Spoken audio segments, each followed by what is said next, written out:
అరవకరా, మనవైపు కూడా తప్పుందిగా. కొన్నాళ్ళు పోతే వాటంతటవే సర్దుకుంటాయి. అంతవరకు నా కూతురు పాత కీర్తిలాగా ఉంటుంది.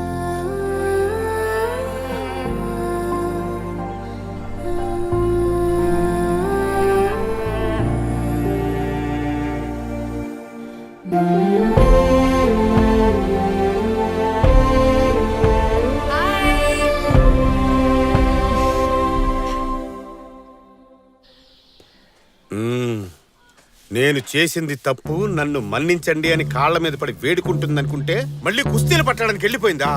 పానీయాలుడు పోతే పానే, తన లైఫ్ చూసుకుంటే మనం మన లైఫ్ చూసుకుందాం. నువ్వేం బాధపడకు, తొందరలో తనకంటే గొప్ప అమ్మాయిని తీసుకొచ్చి నీకు నేను పెళ్లి చేస్తా. మావయ్య, ఇంతవరకు నువ్వు చేసింది చాలదా? ఇప్పుడు ఇది కూడానా? పెళ్లి చేస్తాడంట పెళ్లి. రే వీరా, రే ఏంటన్నా అంత మాట అనేసాడు? అల్లుడే కదరా, బాధలు మాట్లాడాడు. వదిలే వీడిని మనం ఇలాగే వదిలేస్తాం అనుకో, రేపు ఏం నుయ్యో గొయ్యో చూసుకొని సూసైడ్ చేసుకుంటాడు. వదలకూడదు. వెంటనే ఓ మంచి పిల్లనిచ్చి అల్లుడికి పెళ్లి చేద్దాం. అంతకన్నా ముందే ఆ కుస్తీ పిల్లకి డైవర్స్ నోటీస్ పంపడవచ్చుగా. అండర్ ఎస్టిమేట్ చేసావన్నా. According to Indian constitution section 407 పంపడం తెలుసా తెలీదా? తెలుసన్నా. ఆ పని చూడు ముందు. ఇప్పుడు వెళ్ళి పంపించేస్తాను.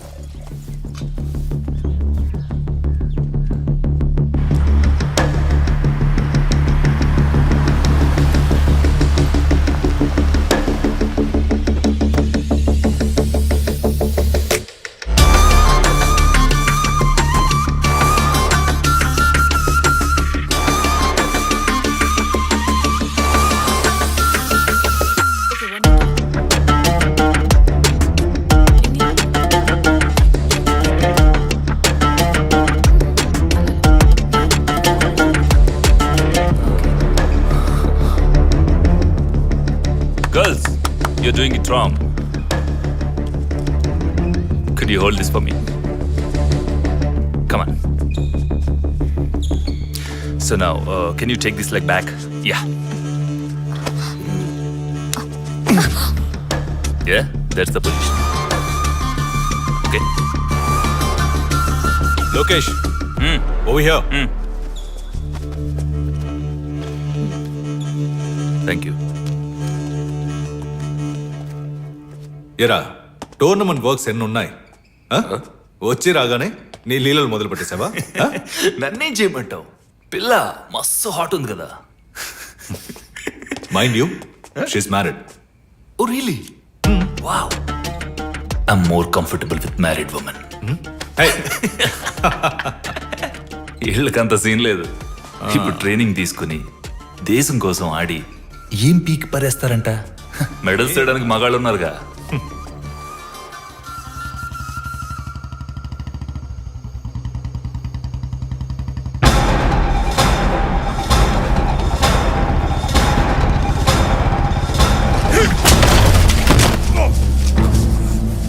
అన్నా, వెంటనే బయలుదేరి కారికి రా అన్నా. ఏంట్రా ఏదైనా ప్రాబ్లమా?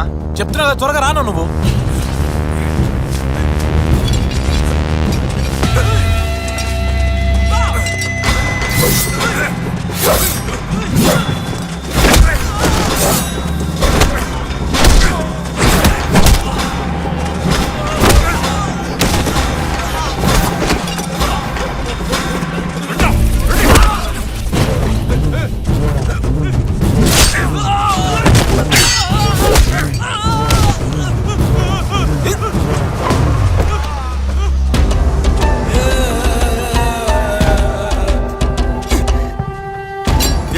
ఎత్తరా, తీసుకొని రా.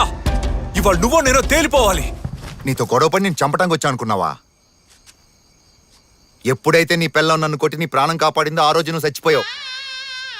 నాకు సంబంధించినంత వరకు నువ్వు చచ్చిన పావు. పాలు తాగే పసిపిల్లడితోన్న గొడవకి వెళ్తాను కానీ నీతో మాత్రం గొడవకి రాను.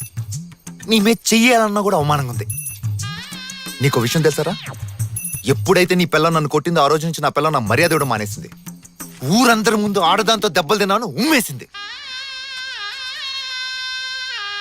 రై, ఎవరా ఫోన్ చేసింది?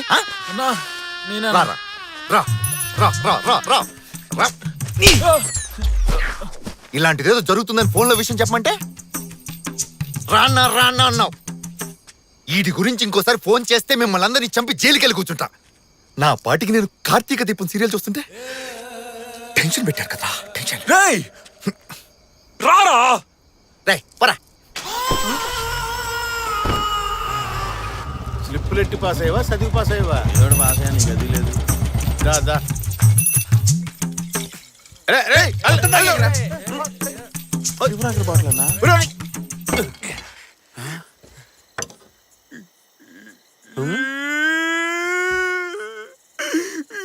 ఏమైందో చెప్పలుడు. ఈ నెలగా కాపాడుకున్న పరువు మర్యాదలు అన్ని దొబ్బాయి. ఆ దాసుగాడు నన్ను చచ్చిన పావంటున్నాడు. ఊళ్ళో వాళ్ళందరూ వీరాని నా పేరు మర్చిపోయి కీర్తి మొగుడు అని పిలుస్తున్నారు. నాకు బతకాలనిపించట్లే మావయ్య. ఎందులోనైనా దూకి చచ్చిపోనుంది. నేనేమన్నాను రా? నీ ఫీలింగ్స్ నాకు పూర్తిగా అర్థం అవుతాయి అల్లుడు. నీకు జరిగిన అవమానాలు నాకు జరిగాయి అనుకో, నేను ఎప్పుడో రేసు చచ్చేవాడిని. మళ్ళీ చేస్తాడు.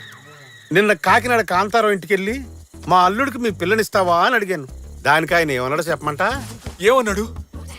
మీ అల్లుడు బారిలో గొడవ పడతాడు, పంచాయతీలో గొడవ పడతాడు, అంతెందుకు గుళ్ళో కూడా గొడవ పడతాడు. ఎక్కడ పడితే అక్కడికి నా కూతురు వెళ్ళి ఫైటింగ్లు చేసి ఆయన్ని కాపాడలేదు, దాన్ని నేను అలా పెంచలేదు అన్నాడు. దాని అర్థం ఏంటనుకున్నావు? ఏమర్థం మావయ్య? ఆ? నీ పిల్లని తోడు లేకుండా నువ్వు ఒంటరిగా ఒంటేలు కూడా పోవని అర్థం అల్లుడు.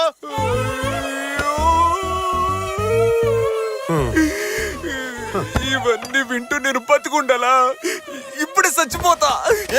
నాది నువ్వు చావాలంటే తాగాల్సింది ఇది కాదు. మోటార్ రూమ్ లో దొడ్లు గడిగే ఫినాల్ బాటిల్ ఉంటది, అది అయితే పని అవుతుంది. నేను వెళ్తా. ఏయ్! వెళ్ళి చచ్చిపోతా. చస్తే పోయిన మర్యాద మళ్ళీ తిరిగి వస్తుందా? మర్యాద పోయిందని తట్టుకోలేక పైకి పోయడం చెడ్డ పేరే మిగులుతుంది. ఎక్కడ పోయిందో అక్కడే ఎత్తుక్కోవాలరా. ఎక్కడ పడితే అక్కడ ఎతికేవనుకో, ఎతికేది ఎలాగా దొరకదు. పోయిన మర్యాద ఎన్నటికీ తిరిగిరాదు. ఏంది మావయ్య నువ్వు అనేది? నీ పెళ్ళం ఉందే, అది నీకన్నా బలశాలని ఊరు ముందే నిరూపించుకుంది. అదే ఊరు ముందు నీ పెళ్ళం కన్నా నువ్వే బలవంతులని నిరూపించుకుని చూపించు. అంటే మళ్ళీ వాళ్ళతో తిన్నాలో గొడవ పడమంటావా? మంది ఎక్కువైంది నీకో. మరి వచ్చే నెలలో నీ పెళ్ళం ఓ కుస్తీ పోటీల్లో పాల్గొంటుంది కదా. అవును. అదే పోటీలో నువ్వు చేరి దాన్ని తుక్కు కింద ఓడించి గెలిచి చూపించు. దీనికన్నా ఫినాలే బెటర్. ఏంది అల్లుడు ఆలోచనలో పడ్డా? ఆ గెలుపు తర్వాత ఈ ఊళ్ళో వాళ్ళందరూ నీకు ఇచ్చే మర్యాద ఉంటుంది చూడు, అది వేరే లెవెల్ అంతే. ఏంటన్నా పిచ్చి పిచ్చిగా వాగుతున్నా? అమ్మాయిల పోటీల్లో ఈడెలా పాల్గొంటాడు చెప్పు? సెక్షన్ 407 ప్రకారం ఇది అసలు రూలే కాదు. నువ్వు నీ తొక్కలో రూల్స్ మర్చిపెట్టుకో. ఫారెన్ లో జరిగింది కదా, టీవీలో మనం చూసాం కదా. బలవంతంగా అయినా ఒప్పిద్దాం. ఇండియా ఇంకెప్పుడు డెవలప్మెంట్? వీడికి అసలు కుస్తీ పడ్డమే తెలియదుగా. ఇందులో పెద్ద తెలుసుకోవడానికి ఏముందిరా? మన ఊళ్ళో కబడ్డీ ఎంతో, ఆ ఊళ్ళో కుస్తీ ఎంత? ఏమంటున్నావు మాంసు? కబడ్డీ కుస్తీ ఒకటా? ఈ పోటీలన్నీ ఒకే బాపత్రా, పేర్లే వేరు వేరంతే. నేను చెప్తున్నాను కదా, పోటీలో నుంచో గెలిచి తీరతావు. జై హింద్.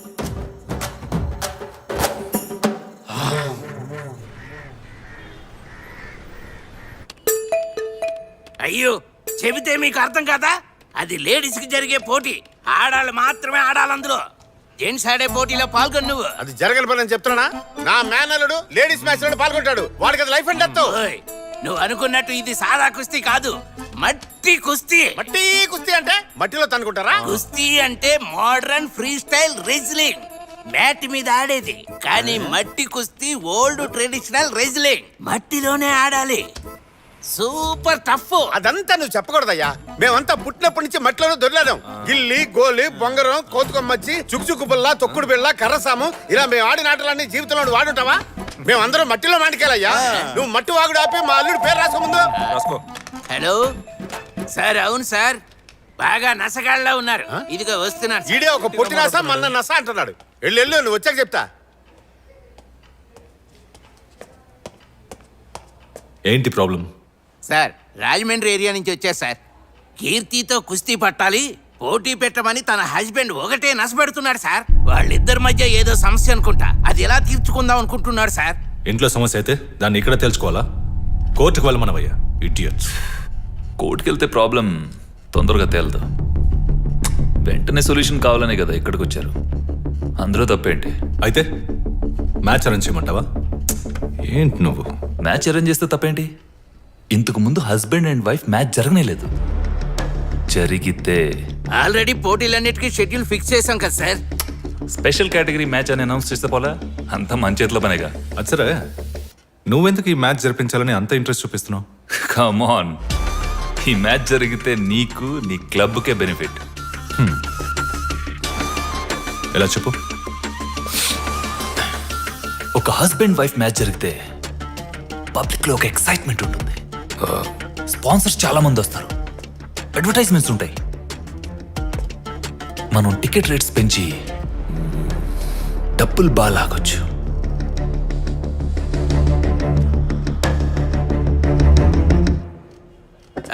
ఎండితో మాట్లాడానయ్యా. ఏపీ నుంచి వచ్చిన మీ ఉత్సాహాన్ని మెచ్చుకొని ఎండి పోటీకి ఓకే అనేశారు. పోటీలో ఈయన పాల్గొనబోయేది. ఈయనే పేరు వీర వీర. మీరు ఏపీలో రెజ్లింగ్ ఛాంపియనా? ఇక మీదే నేర్చుకోవాలి. పదనాడు మొదలెడదాం. అన్నయ్య కావాలనే ఇందులో పోటీ పడుతున్నాడు. ఏం తెలుసు వాడికి అసలు కుస్తీ గురించి? 20 ఏళ్లగా కుస్తీ పడుతున్నా నాకే ఇంకా కుస్తీ సరిగ్గా రాదు. ఎందుకలా డౌట్ గా చూస్తున్నావు? ఇదంతా రత్నంగాడి నాటకాలు అన్నయ్య. వాడి కోసమైనా మన అమ్మాయి పోటీలో పాల్గొని అల్లుడు గారిని ఎగేసి దిగేసి కొట్టాలి. బావుందయ్యా నువ్వు చెప్పేది. ఊరందరి ముందు దీని మొగుడిని ఇది కొడితే రేపు మళ్ళీ ఇద్దరు కలిసి ఎలా కాపురం చేస్తారు? కీర్తి, ఈ పోటీలో పాల్గొనడం లేదని చెప్పేసిరా. మనకి కుస్తీ వద్దు, ఏమొద్దు. Sir post. ఆ, ఏంట్రా అది? పొగరు కాకపోతే ఎంత పని చేశారో చూడు. డైవర్స్ నోటీస్ పంపించారు వాళ్ళు. ఆవేశపడద్దు అన్నారు. ఇప్పుడు కూడా ఆవేశపడకపోతే ఎలా? విడగొట్టేద్దామనే. వీళ్ళంతా చూడాలన్నయ్య. ఓరి భగవంతుడా.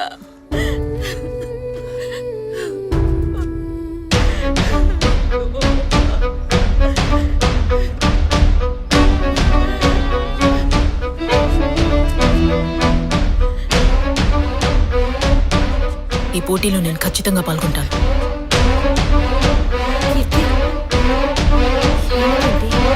కోడాంగి కుస్తీ సమాజం ఏంట్రా ఇదేదో తేడా ఉంది. ఈ ఏరియా మొత్తంలో ఈయనరా పెద్ద కుస్తీ పైల్వాన్. ఈయన దగ్గర నేర్చుకుంటేనే దాని మీద గెలవగలం.